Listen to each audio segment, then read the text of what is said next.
I was 34 years old when I finally admitted to myself that I didn't expose my sister's secret because it was the right thing to do. I did it because I was angry. 14 years later, I still don't know which truth matters more, the one I told, or the one I won't say out loud about why I told it. My sister Claire hasn't spoken to me since Thanksgiving 2010. I've tried to reach out exactly 4 times over the years. Twice she blocked my numbers. Once she returned my letter unopened. The 4th time, her daughter Emily, who would be 19 now, sent me a single text message: "Please stop. You've done enough." I saved that message. I read it sometimes when I'm trying to remember why I don't deserve forgiveness. But I'm getting ahead of myself. I need to go back to understand how we got here, and maybe that's the problem. I've been going back to that night for 14 years, replaying it, rewriting it in my head, trying to find the version where I'm not the person who detonated my family over cranberry sauce and stuffing. It started 6 weeks before Thanksgiving. I was 24, working as a paralegal at a small firm in Portland, living in a studio apartment that smelled like the Thai restaurant downstairs. Claire was 31, married to Doug for 7 years, with a 6-year-old daughter named Emily. They lived in the suburbs in a house with a yard and a swing set, the kind of life our mother had always wanted for us. I loved Emily desperately. I was the cool aunt who brought inappropriate gifts and taught her card tricks. Every other Sunday, I'd drive out to their place, and Emily would meet me at the door already talking, words tumbling out about school and friends and whatever had captured her 6-year-old imagination that week.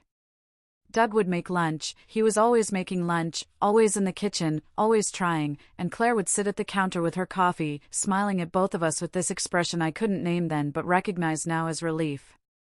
Relief that someone else could make her daughter light up like that. I found out by accident. Completely, stupidly by accident, which somehow makes it worse. I was at the firm late on a Wednesday, filing documents for a paternity case.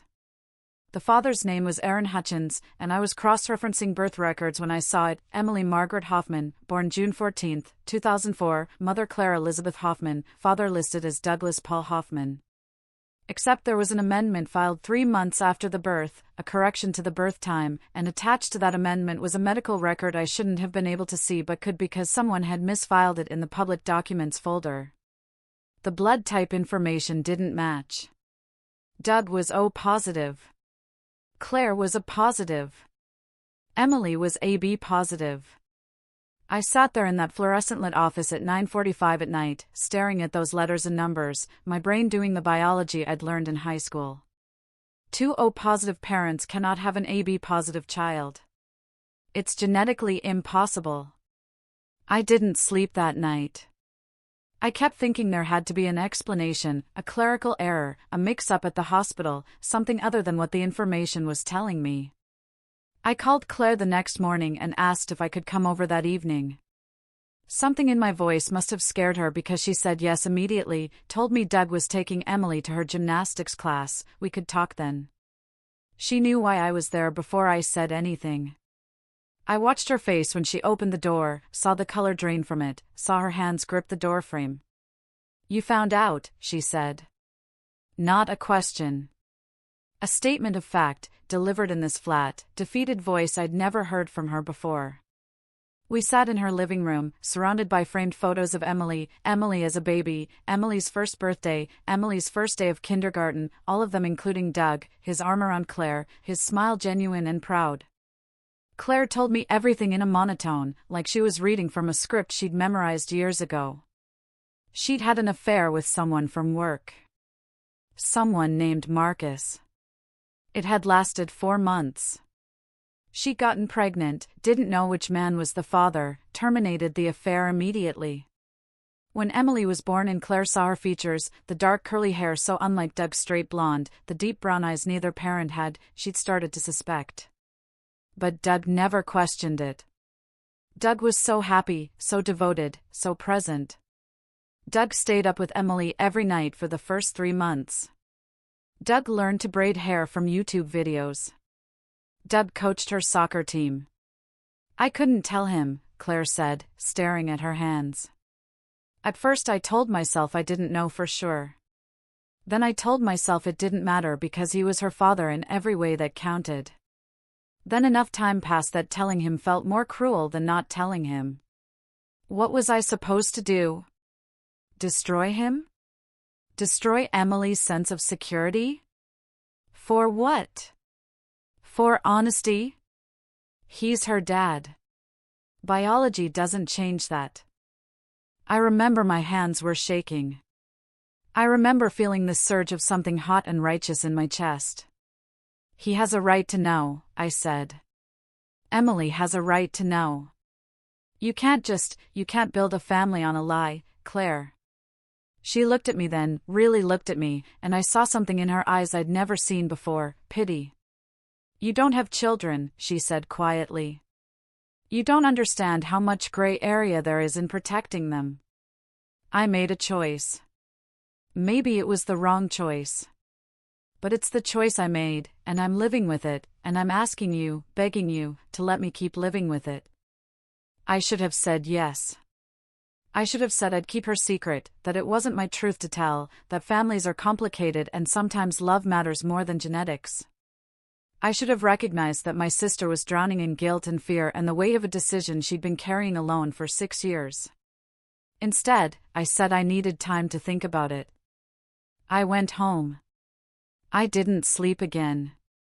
I kept thinking about Doug, about how he trusted Claire completely, about how he'd been raising a child who wasn't biologically his without knowing, about how Emily would grow up with this lie at the foundation of her identity. I thought about medical history, about genetic diseases, about the practical implications.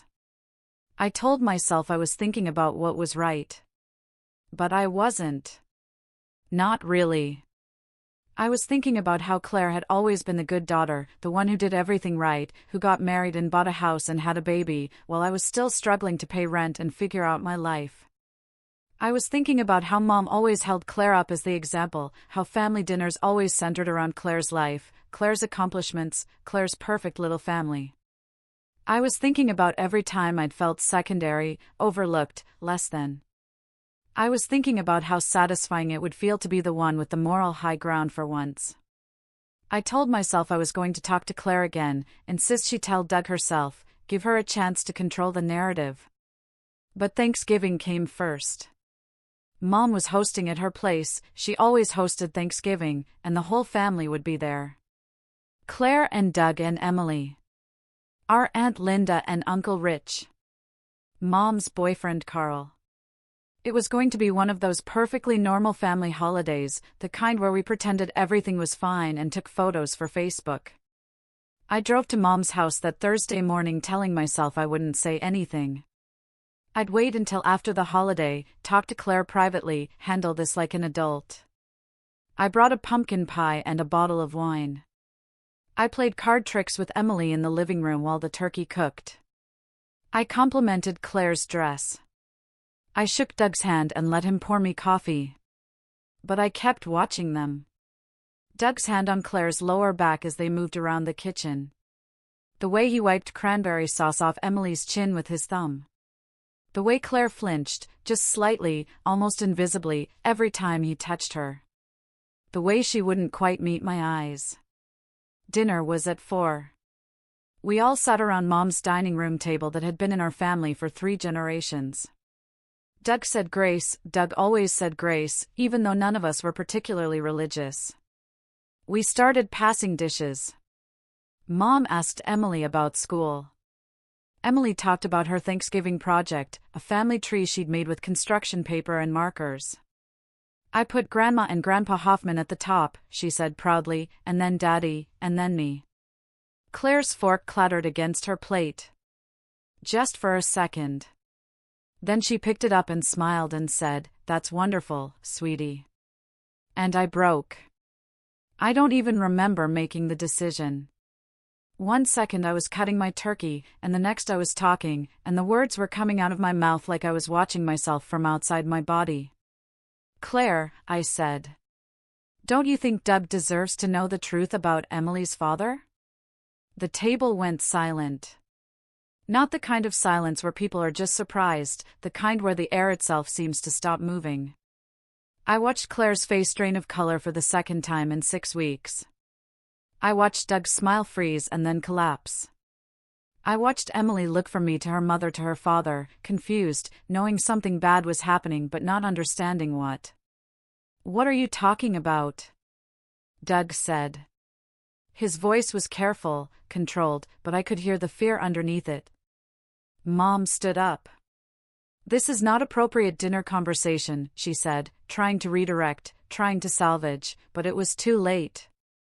I'd already thrown the grenade. I was just waiting for it to explode. Claire stood up too.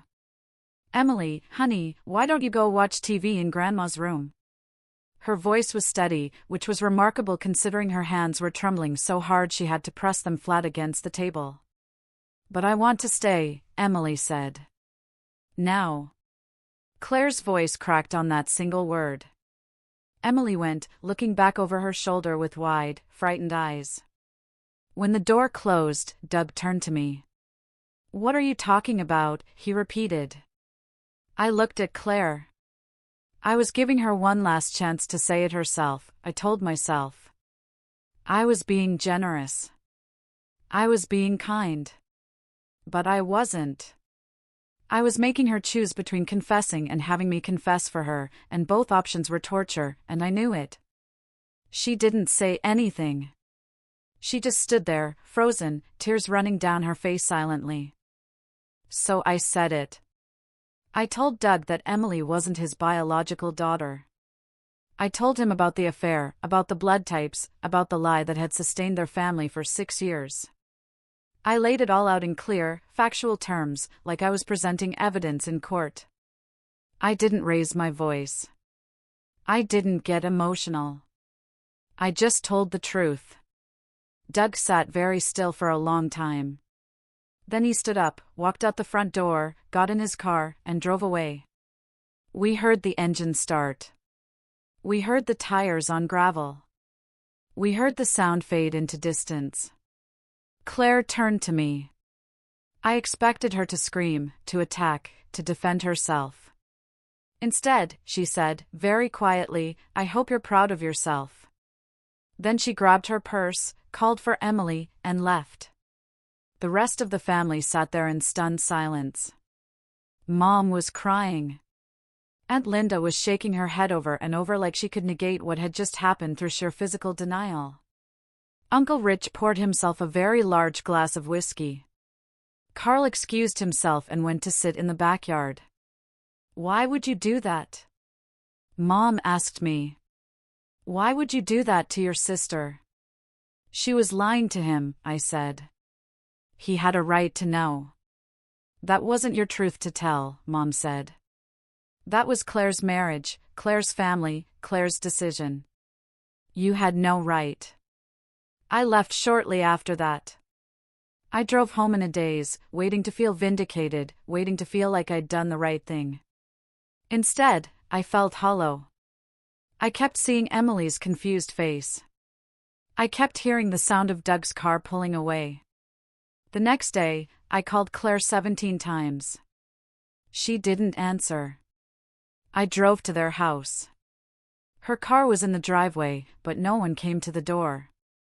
I waited on the porch for 40 minutes. Nothing. Over the next week, I pieced together what happened from Mom and Aunt Linda, who heard it from neighbors and mutual friends. Doug filed for divorce within 3 days. He moved out that weekend. He didn't contest custody, he just left. Claire had to explain to Emily that Daddy didn't live with them anymore, that things were going to be different now, and Emily was 6 years old and didn't understand why her family was falling apart. Claire told Emily some version of the truth when she was 12. I don't know exactly what she said, but Emily changed her last name legally at 16 from Hoffman to Claire's maiden name, Patterson.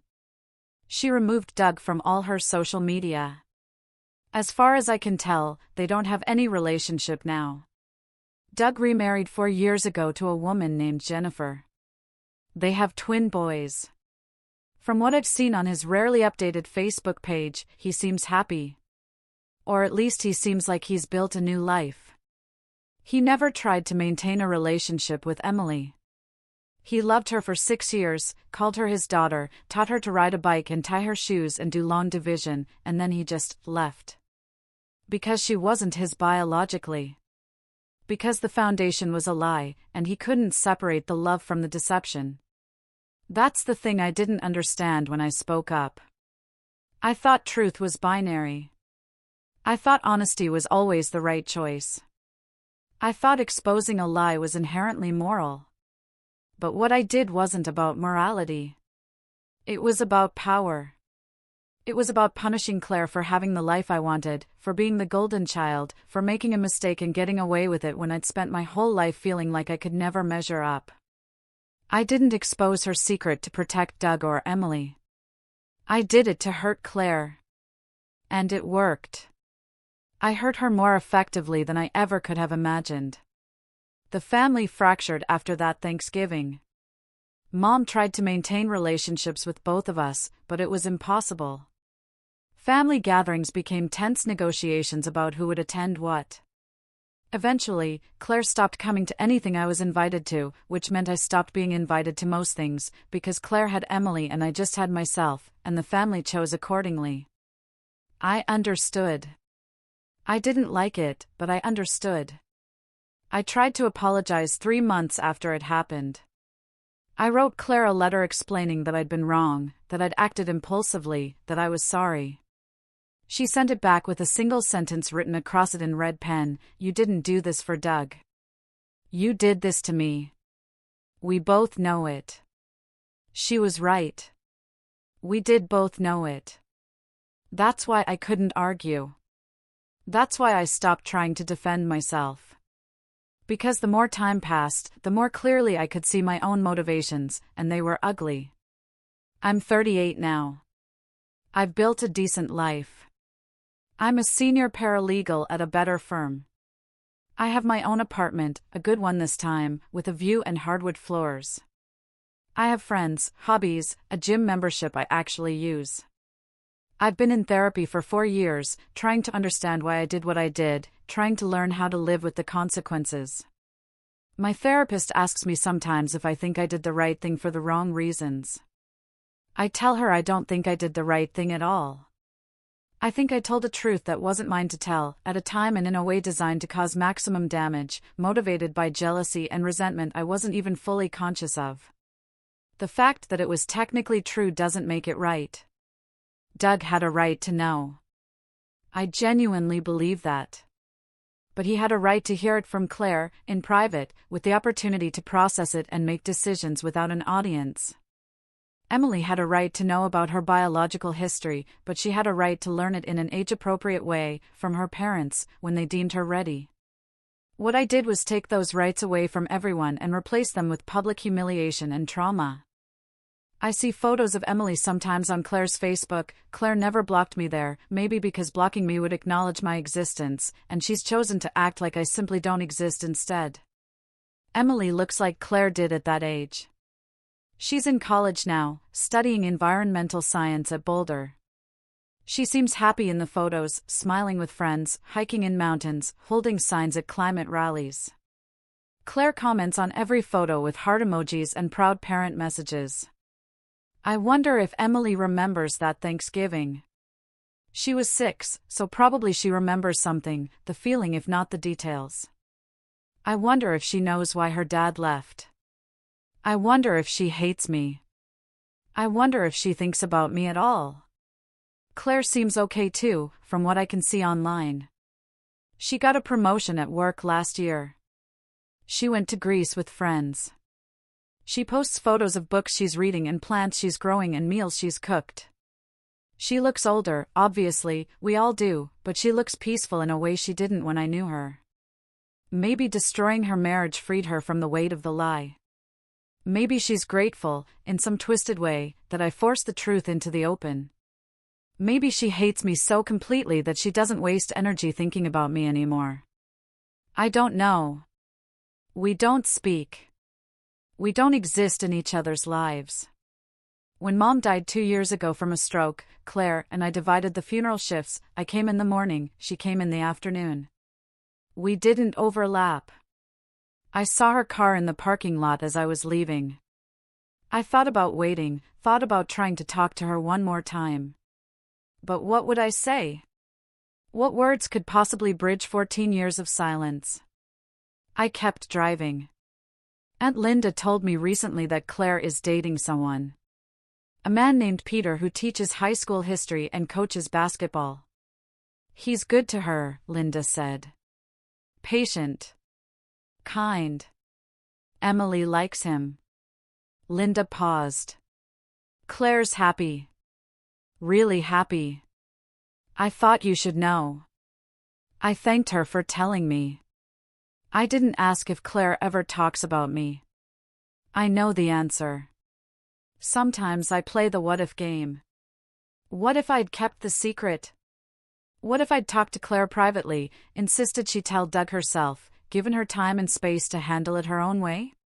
What if I'd minded my own business entirely, decided that it wasn't my place to police my sister's marriage or her choices? But those scenarios all require a version of me I wasn't. I was 24 and angry and self-righteous and so convinced that truth was more important than compassion. I was someone who believed that being right mattered more than being kind. I was someone who would detonate a family over dinner and call it justice. I'm not that person anymore. Therapy, time, and consequences have changed me. I think more now about harm reduction than absolute morality. I think about whose truth I'm telling and why. I think about whether speaking up serves the people involved or just serves my own need to feel righteous. But I can't go back. I can't undo what I did. Doug still left Emily. Emily still grew up without her dad. Claire still had to rebuild her life from rubble. And I'm still the person who caused it, regardless of how much I've changed since. The last time I tried to reach out to Claire was 2 years ago, right after Mom's funeral. I sent her an email, not asking for forgiveness, not defending myself, just acknowledging what I'd done and telling her I understood why she couldn't forgive me. I told her I was proud of the life she'd built, proud of how she'd raised Emily, proud of her strength. I told her I didn't expect a response. She didn't respond. But 3 weeks later, I got a notification that Claire had updated her Facebook privacy settings. Most of her posts were now visible to me again. Not all of them. Emily's photos were still blocked, but enough that I could see glimpses of her life. It wasn't forgiveness. It wasn't reconciliation. But it was something. A small acknowledgement that I exist. A crack in the wall. I don't know what to do with that crack. I don't push on it. I don't comment on her posts or like her photos.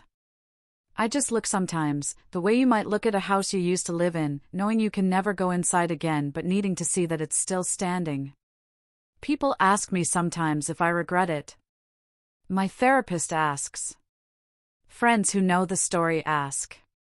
I always say yes, because that's the socially acceptable answer, the answer that shows growth and self-awareness. But the truth is more complicated. I regret how I did it, the timing, the audience, the cruelty. I regret not considering Emily's well-being or giving Claire any agency in how the truth came out. I regret using honesty as a weapon. But do I regret that the truth came out at all? I don't know.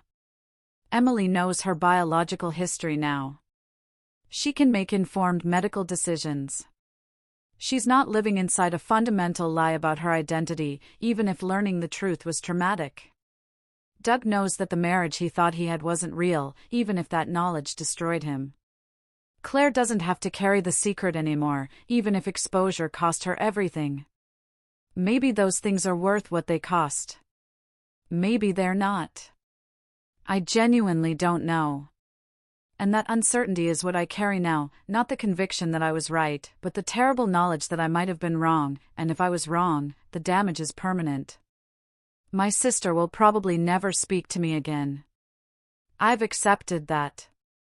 Some ruptures can't be repaired, some betrayals can't be forgiven, some words can't be unsaid. I exposed her secret. She lost her marriage, her daughter lost her father, and I earned every year of this silence. But late at night, when I'm alone with my thoughts, I still wonder, if I'd kept quiet, would that have been betrayal too? If I'd protected Claire's lie, would I have been complicit in harming Doug and Emily? Is there a version of this story where I'm not the villain? Or was I always going to be the villain the moment I found out, because there was no good choice, only different types of harm? I don't have answers. I just have consequences. And maybe that's all any of us really have in the end, the weight of our choices, the people we've hurt, the things we can't take back. Claire is happy now. Emily is thriving. Doug has a new family. They've all moved on without me, built lives in the space where I used to exist. And I'm here, 14 years later, still thinking about Thanksgiving 2010, still trying to figure out if I did the right thing for the wrong reasons or just did the wrong thing and dressed it up as righteousness. The truth is, I'll probably never know. And maybe that's my real punishment, not the silence, not the estrangement, but the eternal uncertainty. The knowledge that I changed everything and can never know if the change was necessary or if I just broke something that was already broken and called the destruction healing. I exposed my family's secret. My sister never spoke to me again. And I earned it. All of it. The silence, the loss, the weight, the wondering. I earned every single piece of it. And I'll carry it for the rest of my life.